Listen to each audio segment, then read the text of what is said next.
great news as far as post Dhanteras is really concerned. Now on Dhanteras, one of the main things which all of us do is to bring gold into the house, and therefore this comes as a big news in the Dhanteras times. Around 102 tons of gold, Indian gold, which was reserved in the UK vaults, have come back to the country, and that is what the RBI has brought back. With this, the entire reserves which are available are over 502. 502 is, according to the Finance Ministry, is the gold reserves which are here on Indian soil. Our entire reserves are over 855 tons of gold. Now, this is of course great news, but I'm going to try and break down what does it really mean and what does it really show, and why is it being seen as a thumbs up as far as the economy is concerned. First of all, most countries, including India, keep their gold reserves in overseas vaults, largely because of storage factors and also because of risk considerations. For example, a large consignment of Indian, several tons of gold, is kept in many of the UK vaults. I remember the last time round, according to statistics, it was in 1990-91. Because of the uncertainties and because of the fiscal problem, India had to pledge that gold. That was seen as a huge thumbs down as far as the Indian economic structure is concerned. Now, countries keep their gold reserves abroad largely because of the risk factor. Second, of course, is, risk factor could mean anything: political uncertainty, war, natural calamity, and so on and so forth. And of course, there are storage considerations as well. And in UK, the vaults are considered to be equipped to storage a large amount of gold reserves, and that is where India too has kept its gold reserves. The country starts bringing back that gold into their own soil over a periodic manner. I just mentioned how in 1990-91, India had to pledge its gold because of the internal political as well as financial crisis. But this bringing back of gold, which has been going on over the last couple of months, we got back some in June, July as well, early this year, has important economic ramifications, but more than that, it also has a political impact as well. Economically, it essentially means that the government has a confidence as far as economic growth is concerned, on the economic situation is concerned, and they think that the situation is right in bringing back the gold of ours, which are kept in a safe deposit in the vaults abroad. Second, of course, is it also reduces the risk factor. It gives a certain amount of economic stability as well. So that goes a long way in sending out that kind of a strong message. Politically speaking, well, there are elections round the corner in Maharashtra as well as in Jharkhand, and with the opposition parties certainly making a big issue about economy not being on the right track, or there being a downturn. I think this is the government and the RBI's clear-cut message that everything is on track, nothing to be worried about. We are strong economically, the risk factors are down, which is why we are getting our own gold back into our own soil. This is naturally going to be projected by the central government as yet another thumbs up to the green shooting of the economy. And what better occasion, according to the government and the BJP, than Dhanteras, where you bring gold home, but we've also brought our gold back to the country. When it comes to the World Health Organization's concern about public health, it's on the same list as asbestos and arsenic.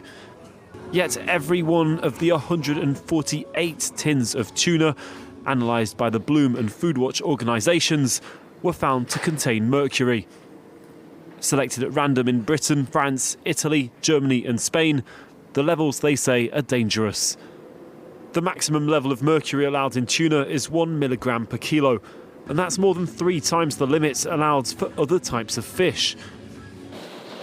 A threshold that Bloom and Foodwatch say was purposefully set to make sure that most tuna can be sold. The groups are accusing public health authorities and the tuna lobby of prioritising economic benefits over people's health. Public authorities have worked together with the tuna industry to specifically adapt the standards for tuna. They've effectively created a licence to contaminate people. Every tin that's contaminated with the permitted levels of mercury puts those eating the tuna at risk. Mercury is often spread through the air, and tuna accumulate the heavy metals from eating their prey. Its ingestion by humans can lead to various brain disorders. Children who are exposed to mercury will develop more cognitive impairments compared to other children. Many studies have shown links between the exposure of fetuses or young children to mercury and a lower IQ, as well as attention, motor or coordination disorders. The groups are calling for tighter regulation and have launched a petition to 10 of Europe's largest retailers, demanding that they ban advertising and add labels to tuna products to inform shoppers about the health risks associated with mercury. Roads turned into gushing rivers in the Spanish city of Albacete. It's one of several areas in eastern and southern Spain to have been hit by torrential rain. In some parts, more than a month's worth of deluge fell in a single day, triggering deadly flash floods. A flash flood came down. It wasn't raining here, but it came down from the mountain. It went all the way down the ravine, and one of these bridges broke as the water swept across the road, taking 3 or 4 cars with it. An entire house vanished. A house at the entrance of the town just disappeared, and at least 2 people, we don't know if they're still alive. The cities of Valencia, Murcia and Malaga are among those overwhelmed with floods. An emergency brigade from the Spanish army has been deployed to join rescue efforts. Unable to reach people by road, teams have taken to the skies with the help of helicopters to get to those who are stranded. Even in areas where floodwaters have receded, homes still bear the scars of catastrophe. On this building, you can see just how high floodwaters got. Trains left stranded, school classes suspended, and some flights diverted. A crisis committee set up to respond to the devastation met on Tuesday. There may be no respite soon, with more rain forecast until Thursday.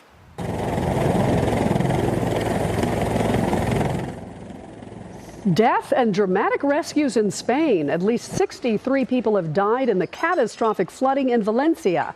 The torrential rainfall turned peaceful streets into raging rivers, sweeping away cars, even homes. Rescue teams are working tirelessly to locate missing persons and to provide aid. And the Prime Minister has declared a state of emergency. This is the worst natural disaster to hit Spain in recent history.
On Taiwan suspended work and classes on some outlying islands, and fishers secured their boats Wednesday as authorities warned approaching super typhoon Kongray could trigger landslides. Now, strong winds and heavy rains were expected to pound swathes of the islands of 23 million people ahead of Kongray, making landfall in the southeast on Thursday afternoon. Kongray was packing maximum sustained wind speeds of 240 kilometers per hour as it neared Taiwan. Fishers wearing raincoats tied down their boats in the harbor of Yilan County, southeast of Taipei, as rain fell. The Kongray is expected to dump the heaviest rain over Taiwan's eastern and northern coastal areas and the mountains in central and southern regions. Yilan and the eastern county of Hualien were expected to be hardest hit, with accumulated rainfall from Tuesday to Friday reaching 800 millimeters to 1,200 millimeters. The classes and work were suspended on the 2 main islands of Taichung County, where the typhoon looks set to make a direct hit based on the storm's current trajectory. The ferry services between Taiwan, outlying island of Kinmen, and the Chinese port city of Xiamen were also halted. Taiwan is accustomed to frequent tropical storms from July to October, but experts say that it was unusual for such a powerful typhoon to hit the island this late in the year. And scientists have warned climate change is increasing the intensity of storms, leading to heavy rains, flash floods, and strong gusts.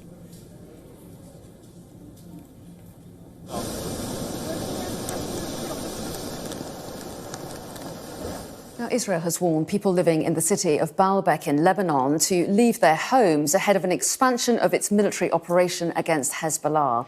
Well, let's cross to Beirut now and speak to Sky's Ivor Bennett. Ivor, tell us more then. Yeah, it seems Israel's campaign against Hezbollah has been expanding because today there have been reports of heavy airstrikes hitting the ancient city of Baalbek. That's significant because it's in the east of Lebanon, quite some way from the southern border region that's borne the brunt of Israel's offensive so far. It's home to some very famous 3,000-year-old Roman ruins, but the wider region is also known to be a Hezbollah stronghold. The fact Israel appears to be targeting that area now suggests their campaign against the armed group is expanding.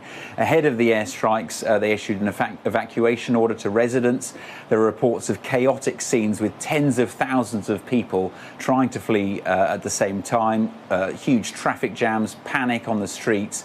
Some of these people have already been displaced by this war, of course. They fled to Baalbek to seek shelter there, thinking they'll be safe, and now they've been forced to flee again. And some of the areas they've gone to are apparently full with displaced people. And in total, since this conflict began a year ago between Hezbollah and Israel, 1.2 million people have been displaced. In the uncharted depths of the world's oceans, a high-stakes game of espionage is unfolding, far from the public eye. This next story decodes how US, Russia and China are scrambling to secure a foothold, each vying for dominance over this hidden strategic battleground.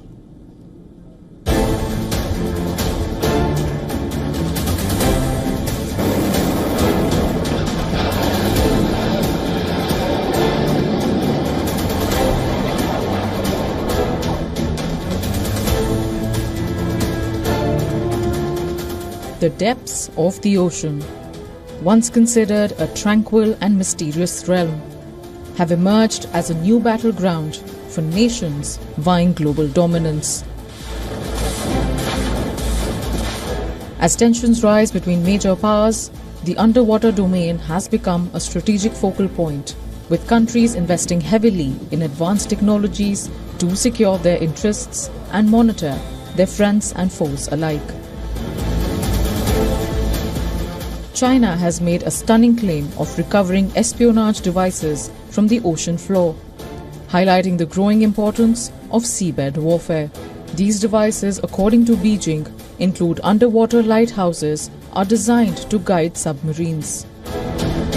If true, the findings underscore the extent to which nations are exploiting the ocean's depths for intelligence gathering and military purposes. This battle over the ocean floor coincides with rising tensions in the South China Sea, where confrontations between China and the Philippines and its dangerous moves around Taiwan have grown increasingly frequent, with potential to draw in the US. Washington, recognizing the strategic importance of the ocean, is investing billions of dollars in its naval capabilities. The development of advanced submarines, equipped with sophisticated sensors and weapon systems in an effort to maintaining its dominance in the maritime domain. On the other hand, Russia continues to deploy its submarines around the world to keep an eye on its adversaries. The North Koreans too are rapidly developing and demonstrating technologies to harness the ocean depths. The stakes are high. Beneath these waters lie oil and gas pipelines, along with telecommunication cables that carry the world's internet traffic.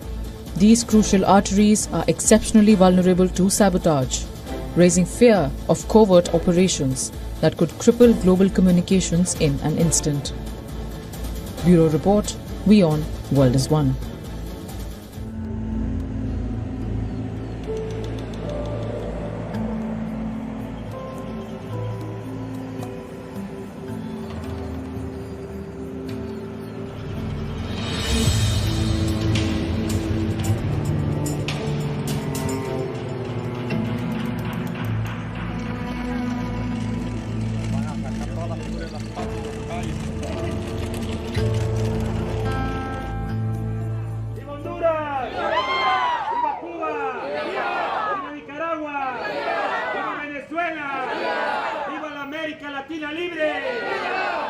completamente. La estrategia tanto de republicanos como demócratas es alargar su frontera hacia esta frontera sur. Porque queremos decirle a los Estados Unidos que mujeres y niños migrantes no somos moneda de cambio de sus diferencias políticas. Las elecciones en Estados Unidos, los migrantes creen ser favorecidos o perjudicados según el candidato ganador.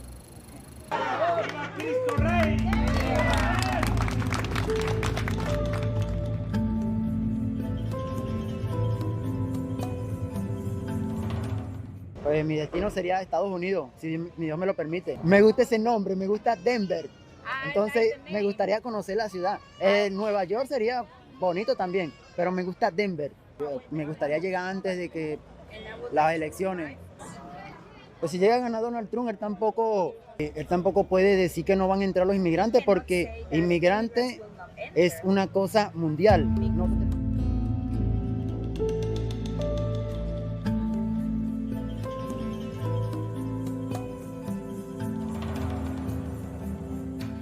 Indudablemente, como sabemos, pues un presidente que ya tuvo su mandato y sus leyes fueron contra la migración o antimigración. Entonces, no es nada nuevo que una vez que él pueda llegar y que Dios permita que no se dé, pues nos vaya a afectar en el tema migratorio.